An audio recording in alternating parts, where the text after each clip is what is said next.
दोस्तों, Kurulus Usman season 3 की episode 93 बहुत ही शानदार और एंटरटेनिंग थी। एपिसोड 93 के बाद एपिसोड 94 के ट्रेलर का इंतजार करना बहुत ही मुश्किल हो गया था मदाहों के लिए।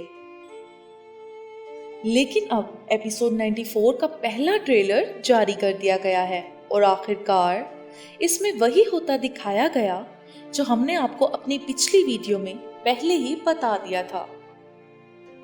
जी हाँ दोस्तों, हम बात कर रहे हैं एक बड़ी शहादत की। जैसा कि हमने आपको पहले ही बताया था कि एनागोल की फतह तुर्कों के लिए अब तक की सबसे बड़ी फतह है और इस फतह के दौरान कोई शहादत ना हो ये कैसे हो सकता था। और ये शहादत गुंदूज बे की होगी ये हमने आपको बता दिया था और अब इस ट्रेलर ने भी बता दिया। और ट्रेलर में मरते वक्त भी गुंदूज बे के चेहरे पे मुस्कुराहट ही थी, जिसे देखकर मद्दाहों के दिल दहल गए। लेकिन फिर भी एक सूरत हाल ये हो सकती है कि गुंदूज बे बच जाएं।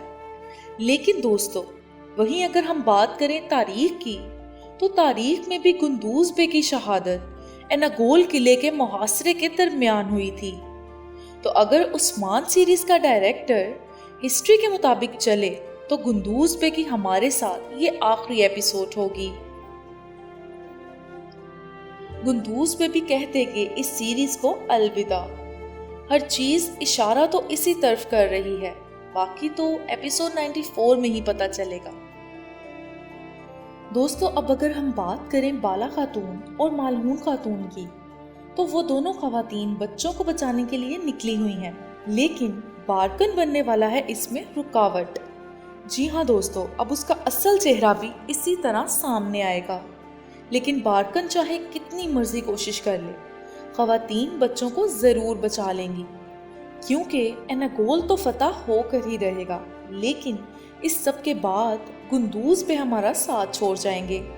इस बात से फैंस बहुत उदास हैं। तो दोस्तों, यहाँ आप भी हमें कमेंट करके बताएं कि गुंदूज बे की मौत से आप कितने दुखी हैं। अब आगे क्या होने वाला है ये जानने के लिए देखते रहिए कुरुलुस उस्मान सीजन 3 और साथ ही साथ हमारे चैनल को भी सब्सक्राइब कर दें और वीडियो को लाइक भी कर दें।